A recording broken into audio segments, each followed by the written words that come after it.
Sometimes God sends you a message, a very clear message, where it's as if he's telling you, hey, I'm still here, but I'm working on my own time.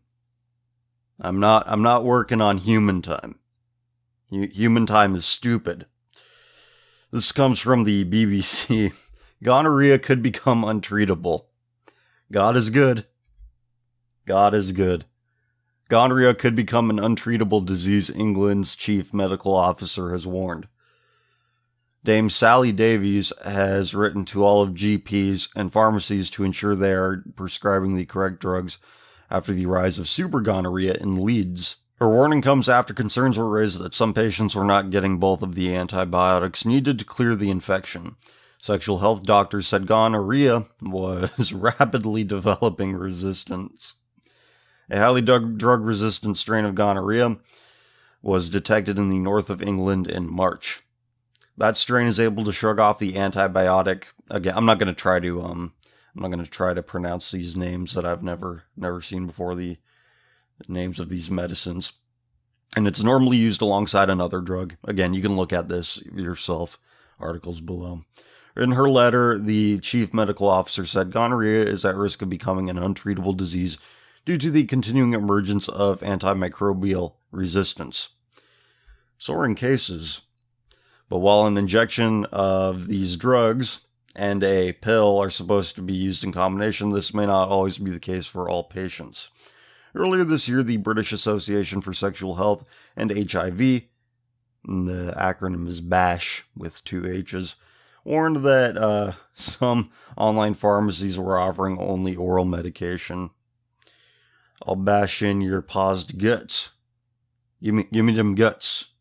Them sophisticated guts that people make movies about. Give it to me. Give me your drug-resistant gonorrhea. Using just one of the 2 drugs makes it easier for the bacterium to develop resistance. The letter, which is also signed by Chief Pharmaceutical Officer Dr. Keith Ridge, stated, gonorrhea has rapidly acquired resistance to new antibiotics, leaving a few alternatives to the current recommendations. It is therefore extremely important that suboptimal treatment does not occur. What is gonorrhea? Now we're getting a health lesson. Disease is caused by the bacterium. Infection is spread by unprotected vaginal, oral, and anal sex. Very, very bad of you, BBC.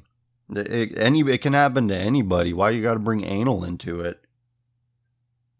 It's very homophobic of you, BBC. You should have the police called on you, whoever wrote this article, because homophobia is a crime. Skipping ahead a little bit. Symptoms can include a thick green or yellow discharge. That is so gross. What kind of depraved person do you have to be to get something like this? Oh, man.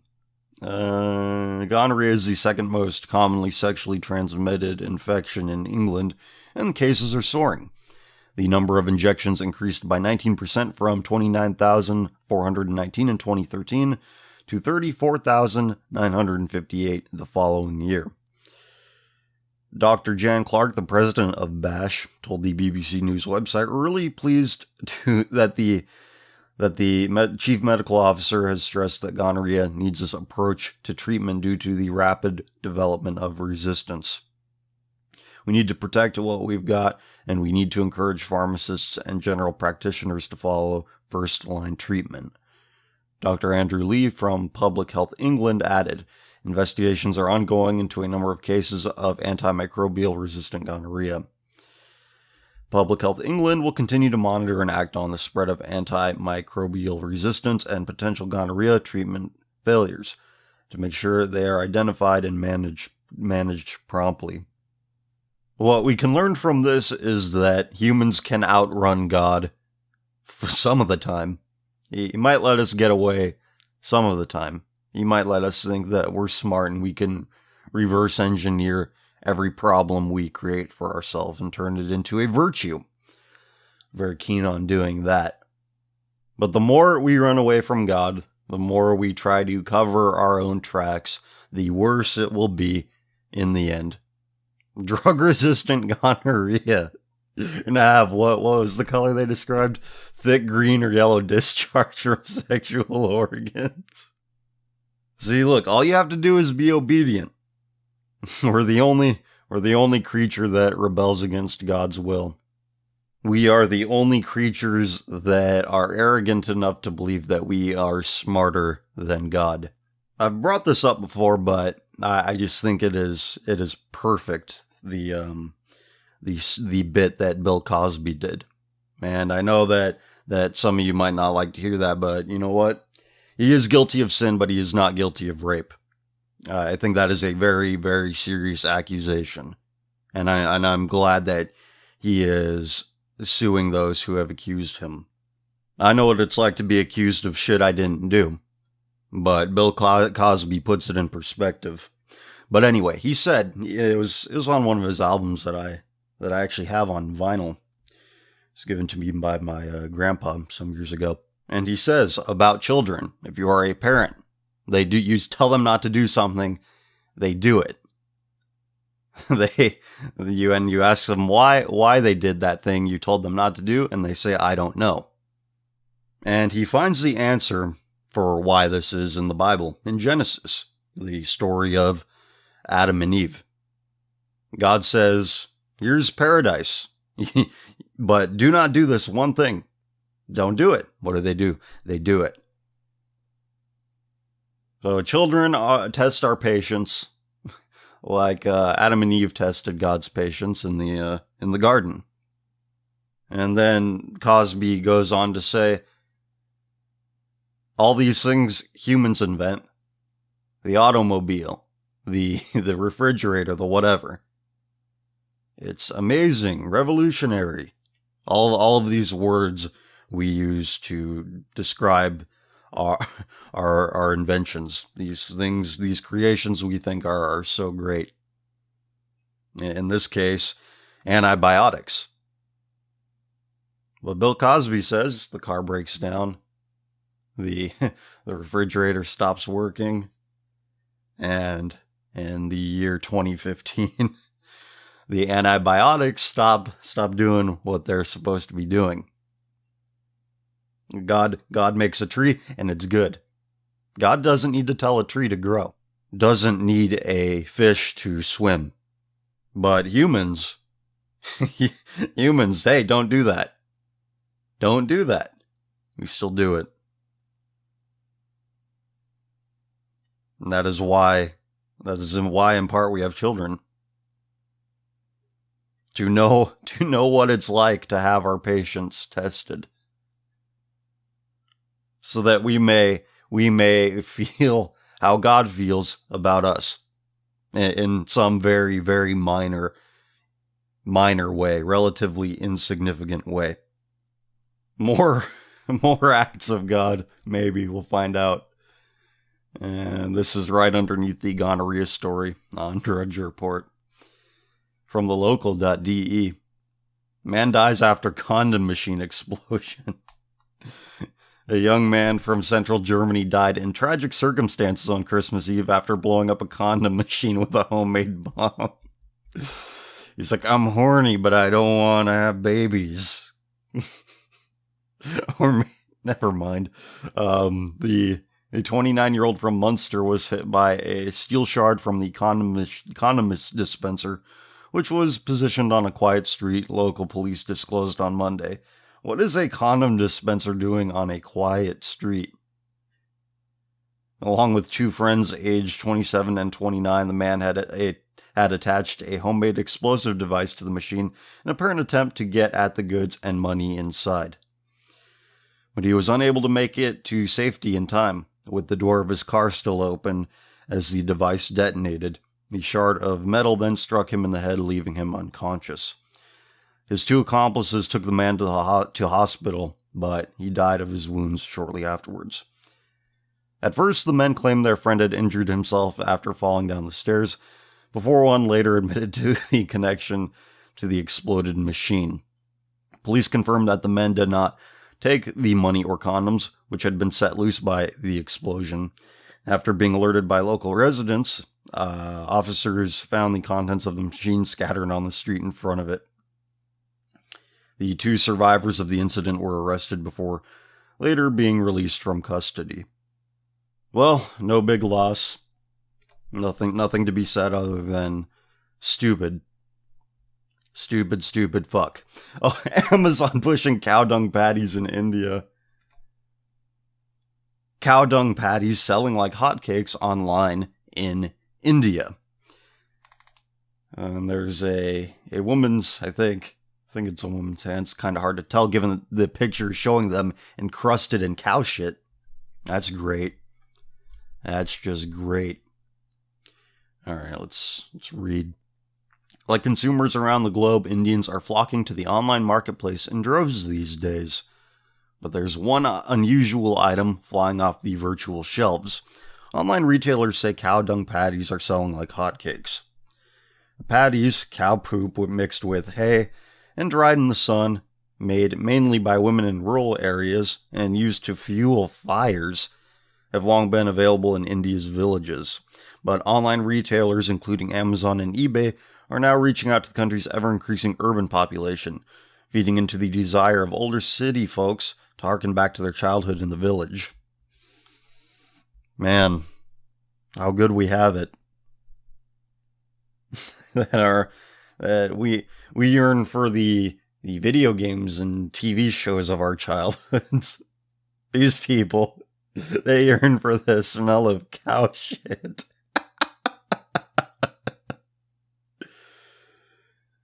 Some retailers say they're offering discounts for large orders. Some customers are asking for gift wrapping. What a gift. Here's this cow shit. It's all wrapped up nice for you. Cow dung cakes have been listed by multiple sellers on our platform since October, and we have received several customer orders since then, said Madhavi Kochar, an Amazon India spokeswoman. And they're proud of this shit. They're saying, yeah, we sell it. What of it? The orders come mostly from cities where it would be difficult to buy dung cakes, she said. Again, why is there a demand? In India, where Hindus have long worshipped cows as sacred, cow dung cakes have been used for centuries for fires, whether for heating, cooking, or Hindu rituals. Across rural India, piles of drying cow dung are ubiquitous. Radhika Agarwal of Shop Clues, a major online retailer in India, said demand for the cow dung cakes spiked during recent Diwali festival season, a time when Hindus conduct prayer ceremonies at their homes, factories, and offices. On a recent day, Shop Clues' website showed that the patties had sold out. Around Diwali, when people do a lot of pujas in their homes and workplaces, there is a lot of demand for cow dung cakes, said Agarwal, referring to rituals performed during the popular festival. Increasingly in the cold weather, people are keeping themselves warm by lighting fires. At outdoor events, she said, adding that people who grew up in rural... So they're burning... They're burning shit. You remember the movie Billy Madison? The end of it? Flaming dog poo in the human condition, I think it was. Okay, she says, adding that people who grew up in rural areas find the peaty smell of dung fires pleasant. That sounds like the opposite of pleasant. It reminds them of the old days, she said. Online retailers said people were also buying the dung cakes to light fires for ritual ceremonies to mark the beginning of the new year and for the winter festival known as Lohri, celebrated in northern India. The cakes are sold in packages that contain 2 to 8 pieces weighing 200 grams, 7 ounces each. Prices range from 100 to 400 rupees, which is $1.50 to $6 per package. Dung cakes are also used as organic manure, and some sellers are marketing them for use in kitchen gardens. That should be the primary use for them. And now the comments. What a bunch of ignorant people. And they spelled ignorant wrong. Cow dung has been an important product in India for several thousand years. Used as cooking fuel, fertilizer, good luck offerings, etc. You're putting your food over a shit fire? You know, okay, you use this fertilizer, great, it works. Fine. But I think I draw the line as I'm going to cook my food using cow shit. And a good luck offering. Along with cow urine, which is incorporated in soaps and many medicinal products in India, this is a natural thing for Amazon. The carry in the Indian market. Probably to carry in the Indian market, they meant. Why do you think cows are sacred? They are worth more alive than eaten. Look, that's all fine and well, but I think I could come up with a better tribute than we're gonna make cakes out of your shit. I think I like reading the news. It's not much news, but it works. AI anxiety, runaway machines pose threat to humanity. Chatbots to replace friends. Well, if that's what people want. You know, the advice I give is very simple. Don't make friends with losers. Don't stick your dick in crazy. Don't suck dick. What else? Yeah, that's about it. Pick good friends. Pick good friends who are interested in having functional relationships. Don't engage in sexual dysfunction.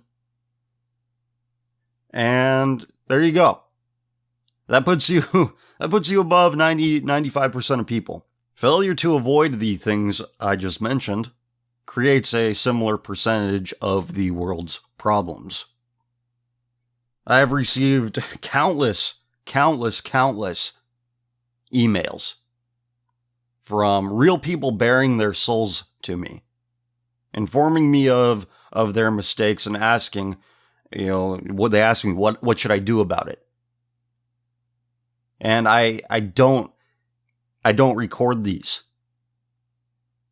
That's how deeply personal they are. I don't reveal any information about these people. They're already suffering enough. And they trust me. And it breaks my heart that there is little I can do beyond sending them an email. And these are emails from people belonging to groups that I have criticized heavily over the course of this series. And you might think, well, why not just call them degenerates and move on with it? Like I said before, there can be no forgiveness without repentance. And these people are repentant. They're just looking for a way out. Because nobody in their life has shown them that. God has given me the gift of a very unique audience. God has given me the gift of the most successful personal endeavor I have ever started. And I pray that I can be a good custodian of this gift. People from all over send me these very thoughtful emails. These very sincere, heartfelt emails. And it kills me. Because I don't have all the answers. It kills me because I want answers for you. But I do not yet have the answers myself. It kills me because I have love for every single one of you. You make this possible. And I just want to do right by you. By telling the truth in the best way I can. The people who don't deserve the truth, when the truth will save their very lives. Harvard Dean compares microaggressions to violence and sexual assault. You can't make this shit up. Is this not proof that the cocooning cycle, as Agnostic from Face to Face puts it, this is not proof that the cocooning phase we are in is reached levels of insanity unseen since mass psychosis. Mass psychosis. We as Americans elected not once but twice an Indonesian mulatto who is not of American culture, never has been, knows nothing about it yet. How many millions of people bought it? Not once but twice. All because the TV told them that war is bad.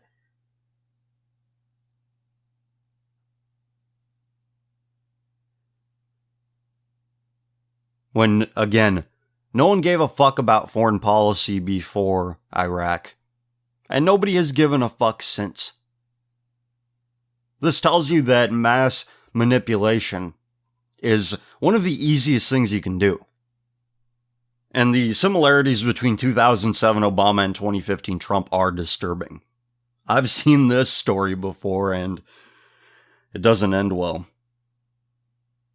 Okay, we'll go on with the Harvard law dean compares microaggressions. Okay. In a move that should surprise no one who has been watching the utter meltdown of privileged college students this year, a Harvard law school dean has compared microaggressions to sexual assault and violence. Dean Martha L. Minow, during her winter commencement speech on injustice, asked her students to keep fighting even after they graduate. She made references to apartheid and segregated schools before making the bizarre analogy. Taking even small acts in one's own school can build the culture that prevents violence, bullying, sexual assault, and racial microaggressions, she said. Get that? Violence, bullying, sexual assault. They're all in the same category as microaggressions.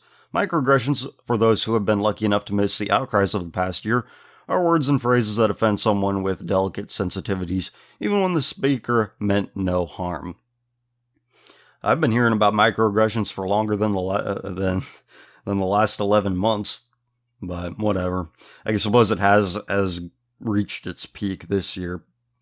Who knows, it could get worse. That's always a possibility. For example, several schools provided lists to students of phrases that are considered microaggressions. At the University of California, the list included such debilitating and hateful phrases as "everyone can succeed in this society if they work hard enough," and "America is the land of opportunity." Once upon a time it was, but at a certain point every niche becomes filled. That's what people meant by the land of opportunity. There was nothing here. If you did something in your home, in your old European shack, if you came over here quick enough, you'd be the first to be doing that here. But firsts are becoming more rare.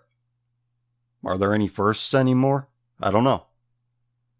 Scholars have for centuries tried to document the number of wars started due to the utterance of those very phrases, but lost count due to continued fainting. The college fix likened Minow's comparison to telling students that their seemingly small acts can prevent a spouse's snoring. They don't know they snore until you tell them, wrote the fix's Greg Piper. Emphasis original. It's a great point, actually. After a certain point, the blame has to fall on you. It is not they who has a problem, it is you who has a problem. Especially when it comes to shit like this. I cannot fathom the weakness. The weakness that is required to take microaggressions as a serious thing.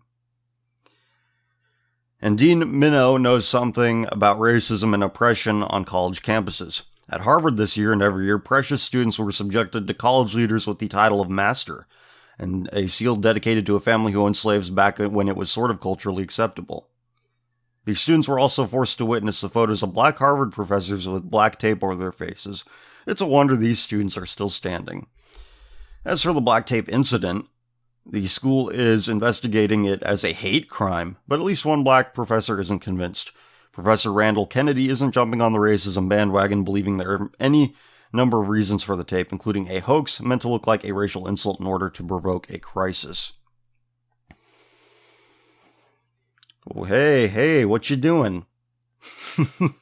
What's that spray paint on your hands? So while Harvard students try to erase the past because of current sentiments, they have at least one administrator willing to placate their desires, or at least go along with them to avoid a backlash for not being sufficiently supportive.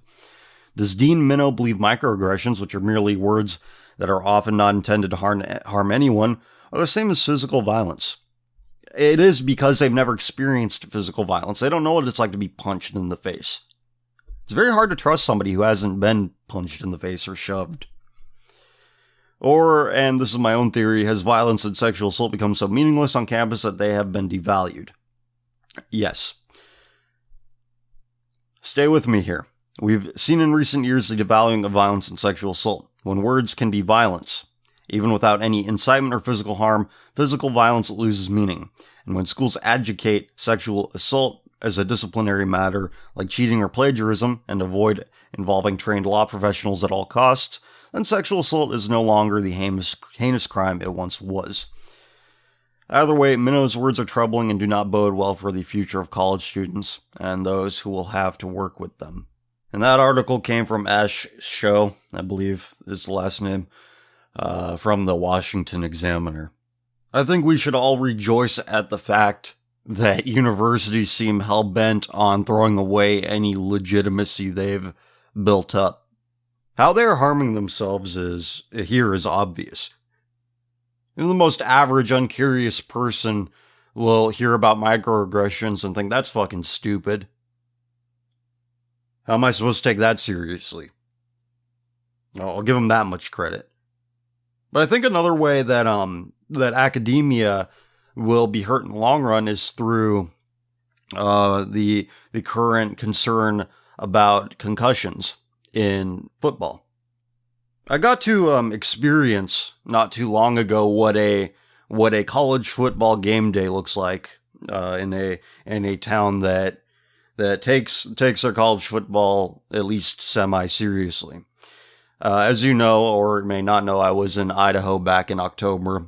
It was the week that Toilet Law filled in for me. He stepped in, hosted an episode of the show, and I went to a Boise State versus Wyoming game. And for hours before the game, in the entire parking lot was filled with tailgaters doing their thing. And I realized how much of cultural life is filtered through football. I walked around the parking lot at the stadium, and everywhere were grills set up, big TV displays set up on people's trailers. It was really impressive. And this is a very significant shared experience. This is a very significant experience that a significant amount of people share. And if football goes away, less of the cultural life is filtered through the university. Because a college football game day experience is much different than what you'd find in the pros. A lot of people will tolerate the bullshit academia perpetuates because the school has a football team. It's something easy and inoffensive to talk about, to bond over. Academia has a shield, and that shield that they use to protect themselves is college football. You deem the sport unsafe, which it may be, it might not be. But regardless, if it goes away or is diminished in a significant capacity, that's one more reason to stop tolerating academia's filth in the eyes of the common person. So I think all of the pieces are coming into place. All of the dominoes are lining up that will lead to academia's downfall.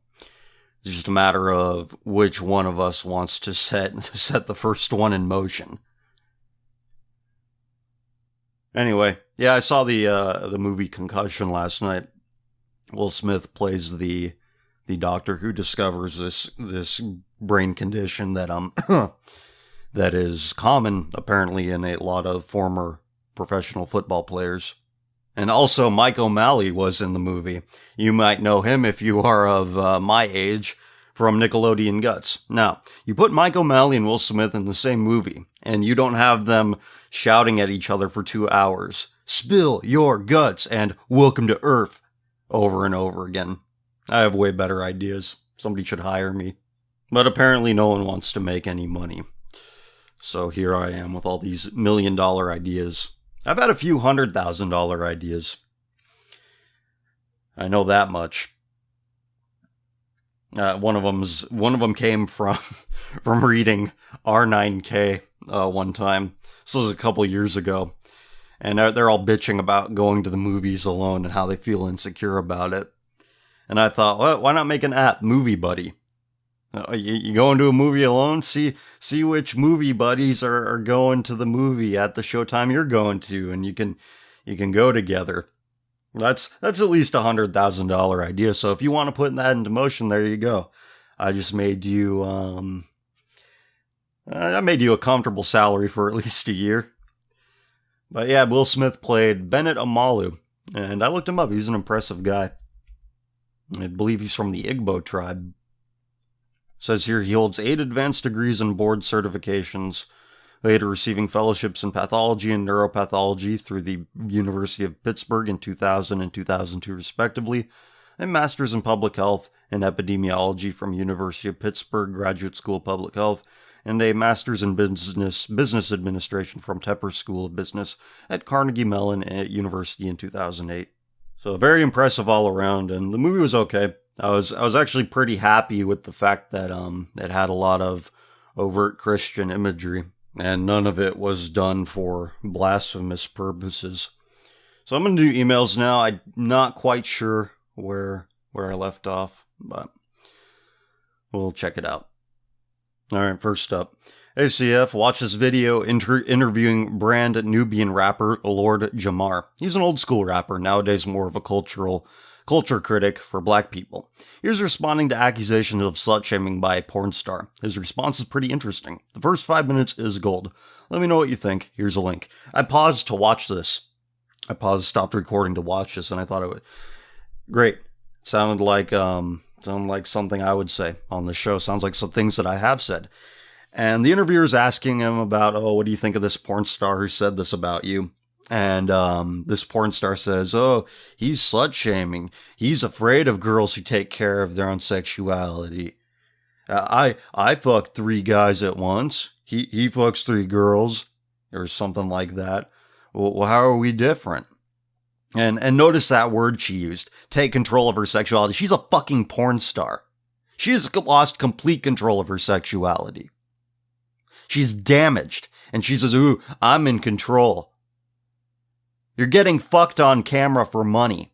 Like he said. You fuck on camera for money. You're in control of your life? That is about as far away from control as I could possibly imagine. And he's right. Porn stars are incredibly damaged. The video played a couple more clips. One porn star saying that she first had sex at 6 years old. And another girl saying she had 27 foster parents. No well-adjusted female wants to go into this trade. No female who is in control wants to go into this. So he's absolutely right. People think I go on about sexual depravity for no reason. It is emblematic of widespread dysfunction. And no amount of tolerance, no amount of using these sexual deviants for political means can ever make it the opposite. That what they do is damaging. It helps no one, but it harms everyone. Another thing that Lord Jamar said, shame the devil. The devil's the only one that doesn't want to be ashamed. Perfect. You tell the truth about the devil, you call a demon, you call it by its correct name, and watch how they flail. Look how he called that porn star out. No, he's slut-shaming, this, that, and the other thing. In my case, it's, why is he doing this? Because no one else will. He must be secretly ashamed about craving dick. Okay, that's a great argument, Sarah Silverman, but you're missing the point. But the devil and his children often do. But thank you for sending me that link. It's good to know that some people aren't so completely far gone. Why do these truths have to be spoken by rappers?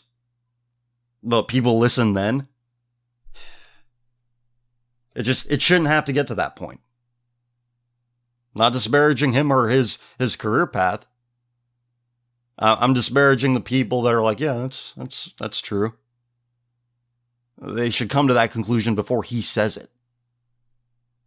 I say the things that need to be said. I show you the depths of human depravity because it needs to be done. Because this is the inevitability. If we are on the course we are on. And I think Lord Jamar understands that. So, thank you for that. I'm going to look more into this guy. He's talking about Waka Flocka's transgender comments. I watched a little bit of that as well before I hit the record button again. Alright, next. I was just hoping that you had some time to take a look at this article. I've been listening to your show for quite some time, and I truly think there's no hope for a healthy future for the human race.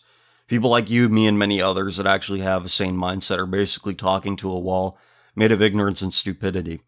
I know there are still some people willing to listen and not go down the route of degeneracy, but I'm afraid that is not going to dig us out of the hole we have dug. Thanks for taking the time to do these shows. Listening to them has really taught me a lot. God bless. You are why I do this show. Those who are not lost. Those who sense that something is wrong. Those who not wallow in wrongdoing. But we'll take a look at this. This is from nationalreview.com. And the title, if it will load, is Student Protesters Claim That a Fundraiser for Kids with Cancer Was a Microaggression. Again, from nationalreview.com. Hashtag check your peppermint privilege. By Catherine Timpf.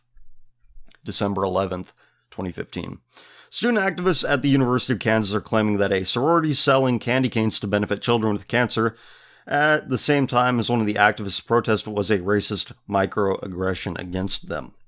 For fuck's sake.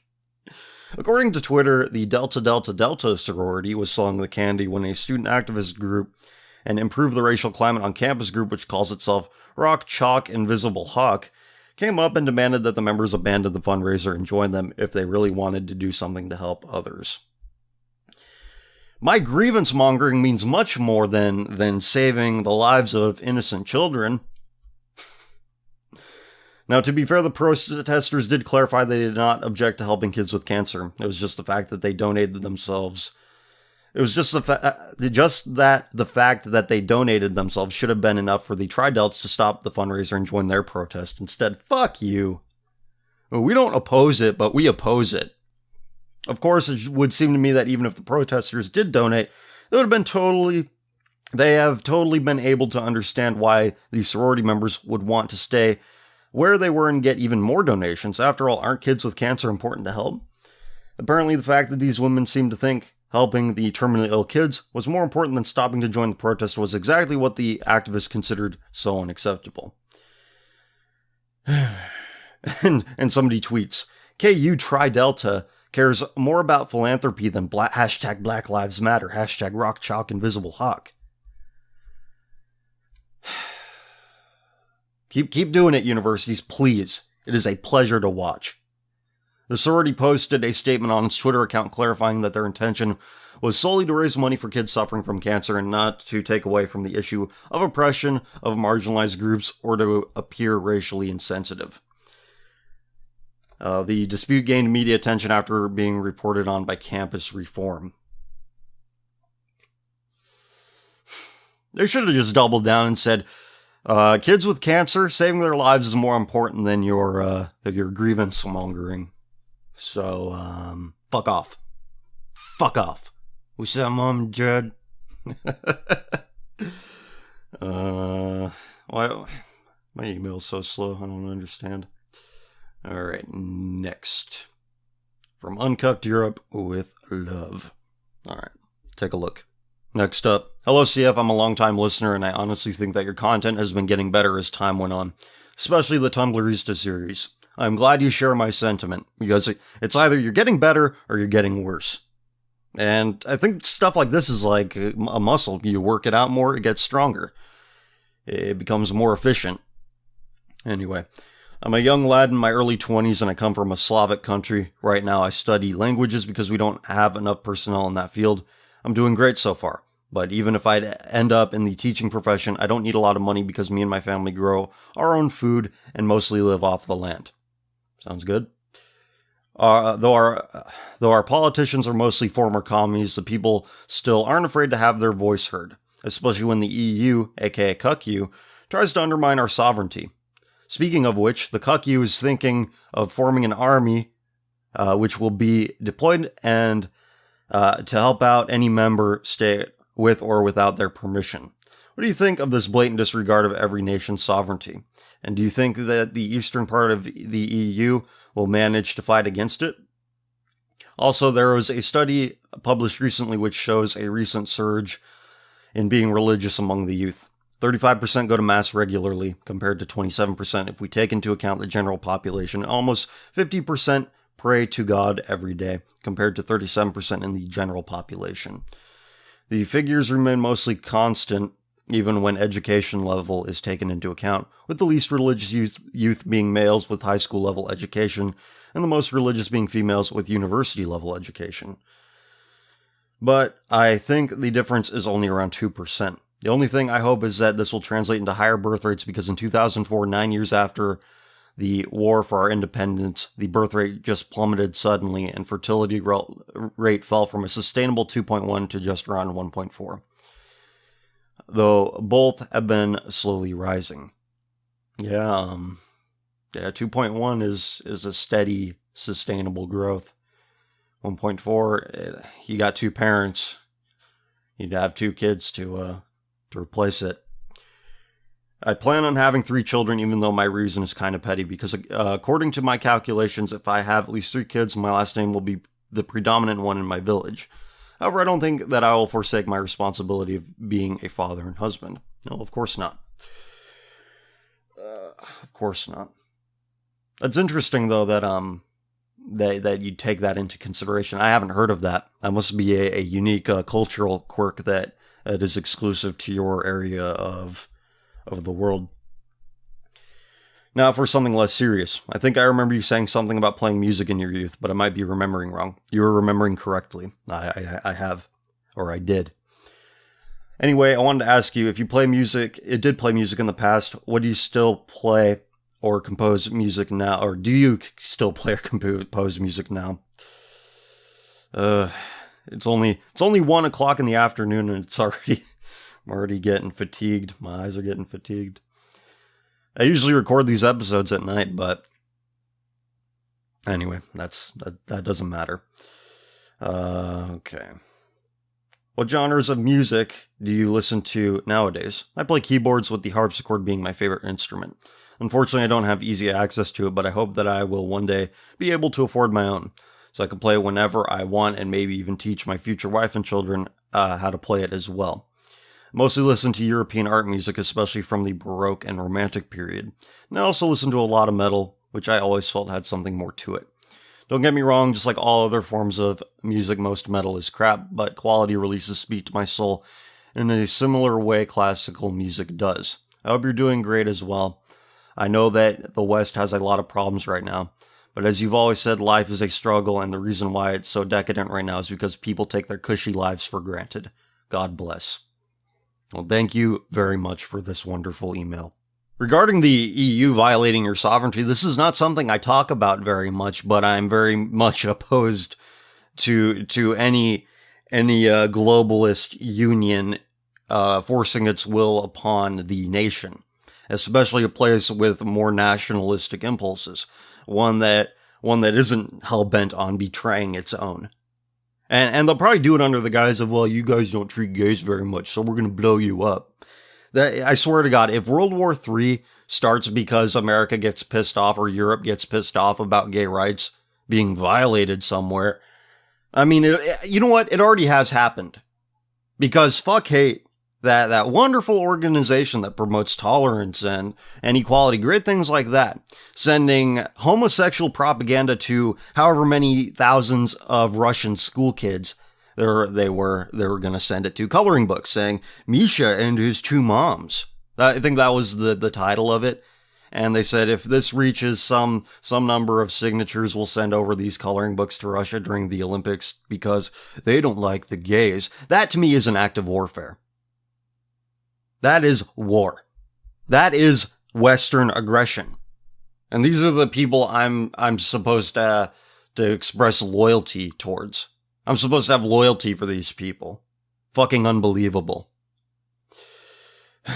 Okay, what something less serious. Yeah, I did play music. I play guitar and drums.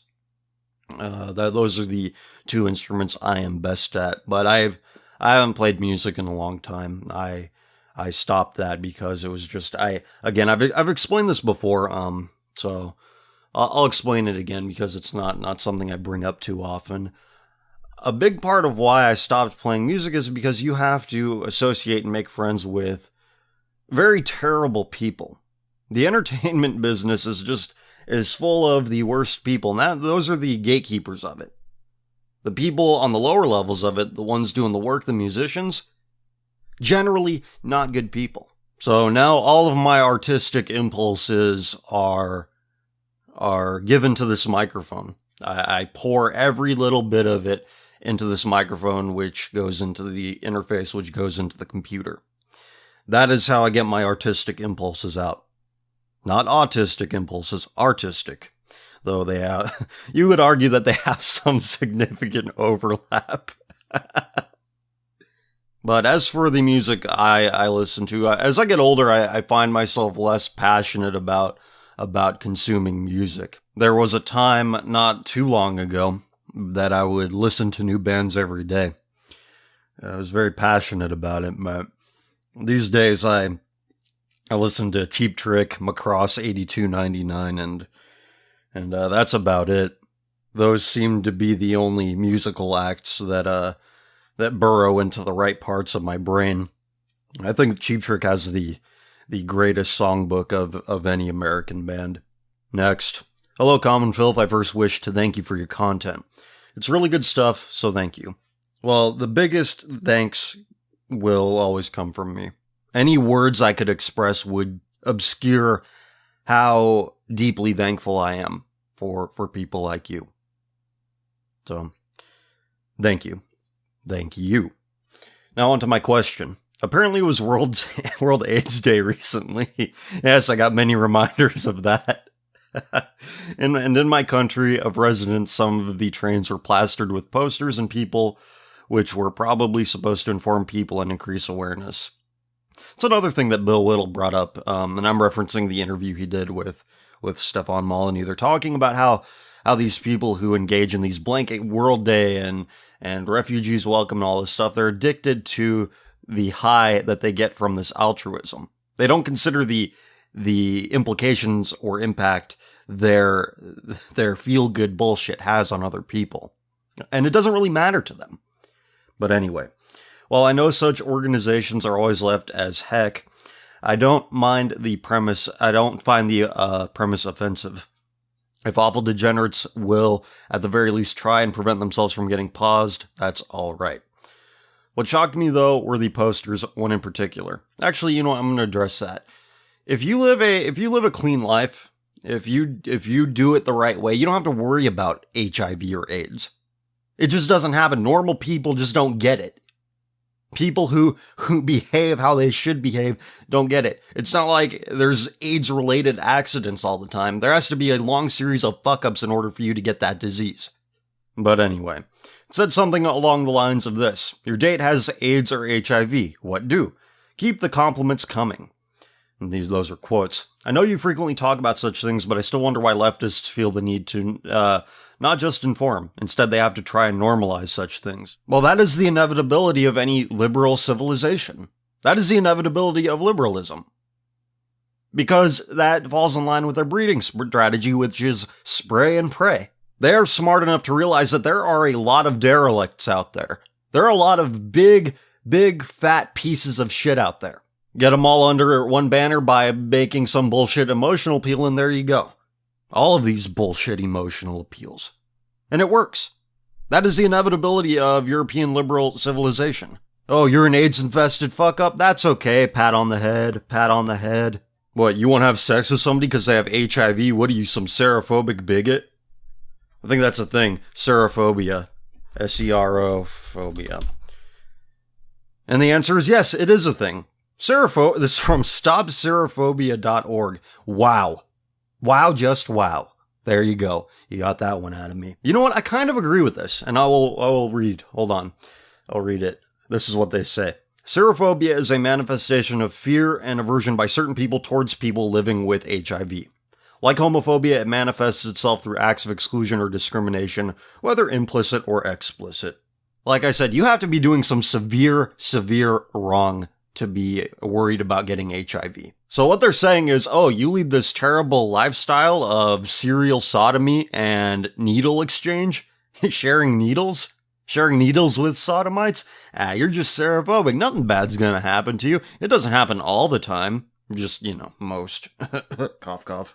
Like the first response to that post about getting HIV from a trap on Grindr. That first response to that was, for the wages of sin is death, and that can explain so many things. You're looking at this wisdom that was written by some people who lived in a horrible place, a horrible sandbox. And these people who wrote this stuff in the Bible knew a handful of people, yet they were able to convey this eternal wisdom that holds up in any era. Now, with all that being said, we will move on to the next. I saw this article on Facebook this morning from a high school classmate who attends Wheaton University. I thought this would interest you, and I would like to hear your take on this. The article is a little long, so you can skim it if you want. And this comes from the Chicago Tribune. If Wheaton College professor Larsha Hawkins, I think that's it, I don't know. Why don't you give your kids regular names? Stupid. Continuing, if she had simply donned a headscarf to support her Muslim neighbors without explaining herself, she still might be administering final exams this week. Instead, Hawkins, a tenured political science professor at the private evangelical Christian college, proclaimed on social media that Christians and Muslims share the same God and was suspended by the college. I stand in religious solidarity with Muslims because they, like me, a Christian, are people of the book. She posted on December 10 on Facebook. And as Pope Francis stated last week, we worship the same God. That explanation rankled some of evangelical Christians who read her statement as a conflation of Christian and Muslim theology, even if they supported her symbolic gesture. While Islam and Christianity are both monotheistic, we believe there are fundamental differences between the two faiths, including what they teach about God's revelation to humanity, the nature of God, the path to salvation, and the life of prayer, Wheaton College said in a statement. The suspension, effective immediately and lasting through the spring semester, sparked protests on the West Suburban campus Wednesday from students calling for Hawkins' reinstatement and an apology from the college. About 24 Christian clergy also appeared with Hawkins at a news conference Wednesday in downtown Chicago to show their support. I think Wheaton takes very seriously its role as a Christian liberal arts institution, said Hawkins, who wore a purple headscarf or hijab, as she spoke at the podium. And I respect the institution. Hawkins announced last week that she would wear a traditional headscarf as part of her devotion during Advent, the contemplative period preceding Christmas on the Christian calendar. She wished to show support for Muslims who have felt under attack because of harsh rhetoric on social media and the presidential campaign trail since mass shootings in Paris and San Bernardino, California. She said nothing about her gesture or statement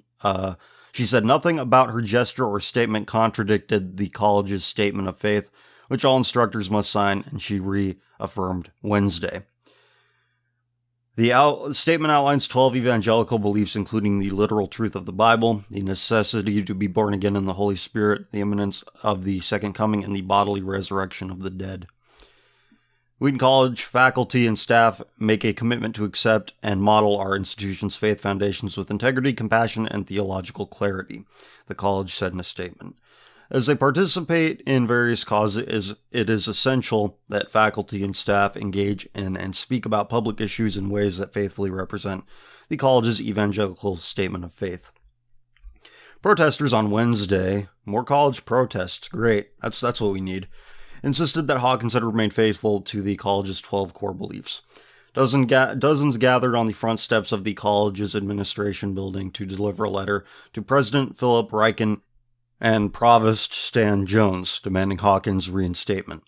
We believe there is nothing in Dr. Hawkins' public statement that goes against the belief in the power and nature of God, Christ, or the Holy Spirit, that the statement of the faith deems as a necessary requirement for affiliation with Wheaton College, the student's letter said.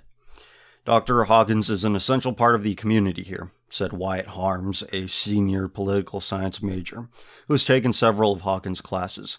She's a refuge for so many students on campus. Myra Hooks, 21, a senior biology major from Warsaw, Indiana, said the suspension reflects misplaced priorities. We really should be focused on our love and support for Muslims and shouldn't let our theological clarities shut that out, she said. Chanting, "Reinstate Doc Hawk," dozens of students pumped handmade signs in the air and squeezed through the front doors of the college administration building. Don't these retards have anything better to do? Ryken told protesters he appreciated the peaceful spirit of their demonstrations. "I really want to affirm your right to disagree with the decision by the administration," he told the group. "I also want to affirm the things you see in Dr. Hawkins, the values. Those are things I've seen firsthand as well. At some level, I understand the frustration and also the pain," he said. Some students supported the college decision. David Burnham, 21, a junior business and economics major from Naples, Florida, said the administration suspended Hawkins because the statement she made has profound theological implications. By placing her on leave, the school says it doesn't believe Muslims and Christians worship the same God, he said. The college had no choice. Well, look, they have to do it or otherwise it's not a Christian school. It is a universalist school that would piss off both Christians and Muslims. Might as well be a fucking Unitarian Universalist school. Basically the church of stuff white people like. Which, by the way, I think is one of the most important documents of the 21st century. Stuff white people like. Alright. I don't have much to say. It's a stupid situation all around. Okay, question thing. Okay, next. Just thought I would tell you about this interesting email I got in my college email. It basically discussed how people, possibly students, were defacing Muslim-related things like posters on campus and made the ridiculous amount of Muslim, mostly female, students at our school feel unsafe and in danger or some shit. Alluding all of these actions towards Trump's decision on Muslims and even having some seminar on Islamophobia. It might just be me, but I think there are still a bit of politically incorrect people in the college that aren't falling for the general nonsense. What's your take on it? Also, something else I found funny about the email is how they described how nothing happens in a vacuum and no such thing as an isolated incident. Never thought I would see that from the babysitters in college. Well, look at the context that they are delivering this message in. They're using this idea that I've expressed before to promote multiculturalist agendas. Whereas I say it to promote decent agendas. Of course, if you press the same people about sodomite marriage, about its practice and prevalence and acceptance in society, that say, oh, it doesn't affect anybody. But it does. Because what if you need blood? What if you need blood now? And you need to get a blood transfusion. You need somebody's blood. And what if the gay people who want to give blood, who want to give the gift to the rest of the world, decide, oh, I'm going to lie about being abstinent? It most certainly affects you. And the only people who will tell you otherwise are demonic.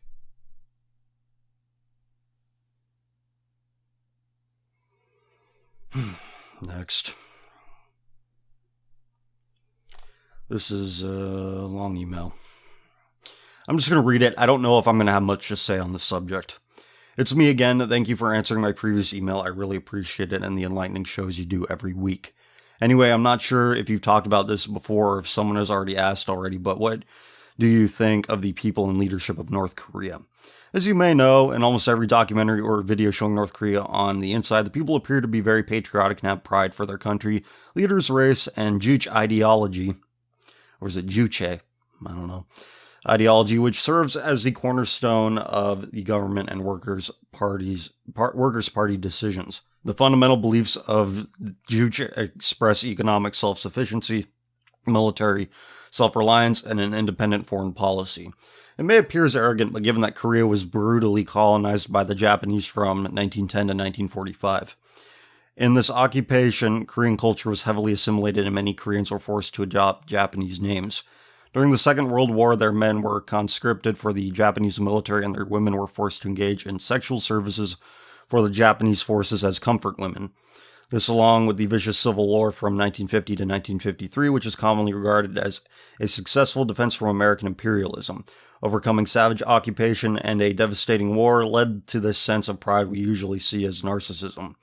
Besides the history, the people now seem to uphold a collective sense of reverence for their leadership and nation, along with the goal of reunifying the Korean peninsula under the mantle of Kim Jong-un's leadership.